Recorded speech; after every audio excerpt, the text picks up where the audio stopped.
Hello YouTube Giga Chads, this is Resident Charlie. I just got done mowing the grass, so you know what that means. I get to have a little bit of fun. So forgive the sweat, forgive the lawn mowing attire.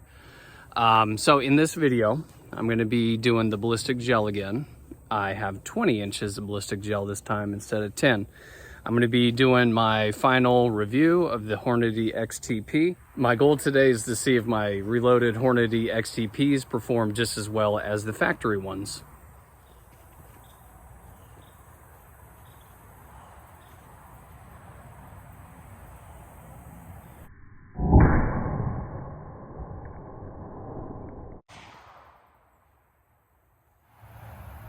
As expected, the Hornady XTP round from the factory performed very well.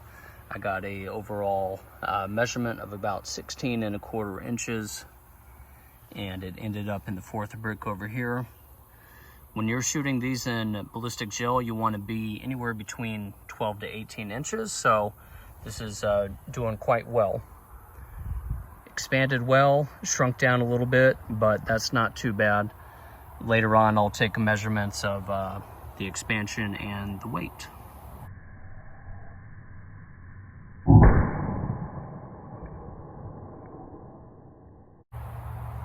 Okay, for the second shot, I shot through t-shirt and denim, and you can see the second hole right there.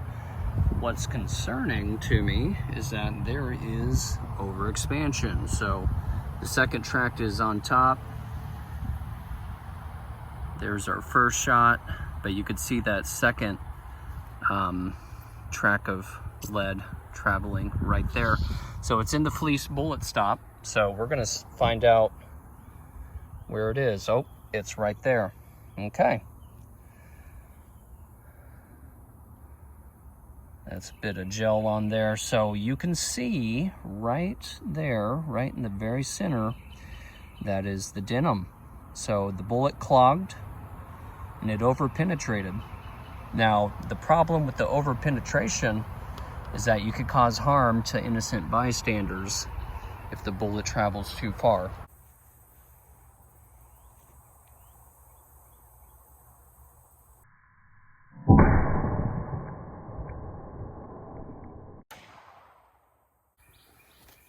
For the third round, I believe it performed quite well. It ended up about maybe 1/4 to 1/2 inch short of the first shot that I took. So if I could guess, about 16 inches.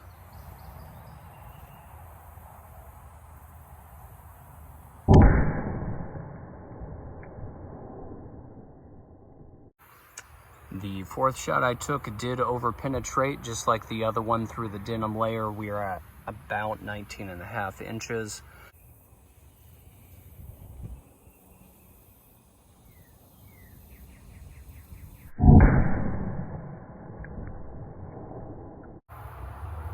And for my fifth shot with my own reload, it does appear to have over penetrated just through the t-shirt layer only. I have a theory that since I've taken so many shots through here, there's possible little too much wiggle room inside this gel block right now to get an accurate test. So I'm gonna dig this out. Where are you? Aha, found you. All right, so this was shot number 5. Good expansion, but over penetration. But I really think that's because there's too many holes in the gel block.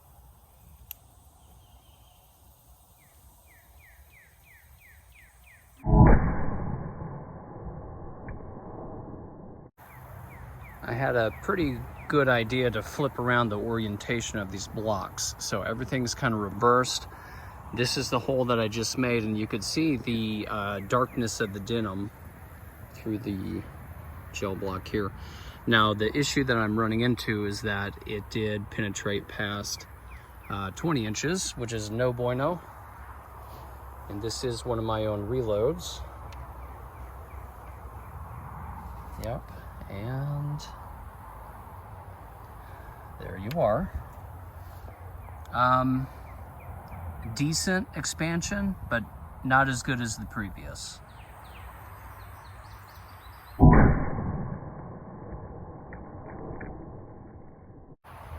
My second to last shot penetrated at 17 inches through a t-shirt later. It is one of my own reloads. And there it is right there. What I found interesting is once it came in right here, it started traveling downward, downward, downward to right there. And there she rests.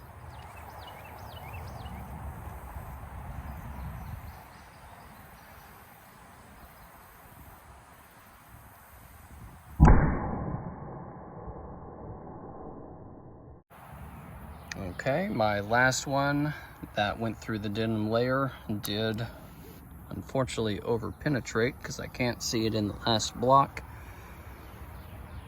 There it is. Okay, so there's two that I believe went through denim. Just a quick update before I end this video. I decided to go ahead and test a little bit more of my own reloads. I melted down the gel blocks, so I started with fresh gel blocks, and what I've noticed is that my slightly lower powder charge bullets did penetrate a little bit more. So this went through t-shirt layer.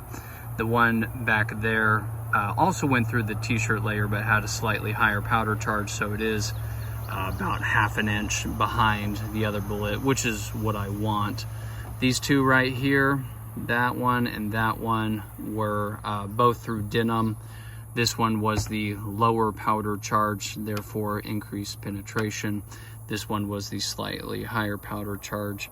That one's sitting about 19 inches. So I'm definitely gonna have to rework my hollow points, but that's not a problem at all. The ones that I've created, I'm just gonna turn into practice ammunition, and I'm gonna do further testing to make some really good hollow point ammunition. My overall impressions of the Hornady 124 grain XTP are favorable. I do enjoy the expansion that I've seen. I've weighed every single one of these bullets that I shot through the gel, and they all weigh 124, so no weight loss there. The bullet is a good design. There is some concerns about the decreased expansion. I did see some over penetration through the ballistic gel going through the denim, but just if it does over penetrate, the ballistic energy remaining is just next to nothing. So I'm not terribly concerned about penetration at all. The bullet's reliable. It cycles through my firearm well. I carry the SIG P365 XL. I've had this same box of ammo for, I don't know, maybe 2 years. I don't remember how much I paid for it, but I just looked online and it says it's like $23. So add in tax, just say it's $25, so it equals to be about $1 per round for some pretty good defensive ammunition. My recommendation, whatever firearm you have, buy 2 boxes of the carry ammo that you want, test one of them, and if it works well, then keep the other for your self-defense purposes. Thank you for watching. Like, share, subscribe. Have a great day.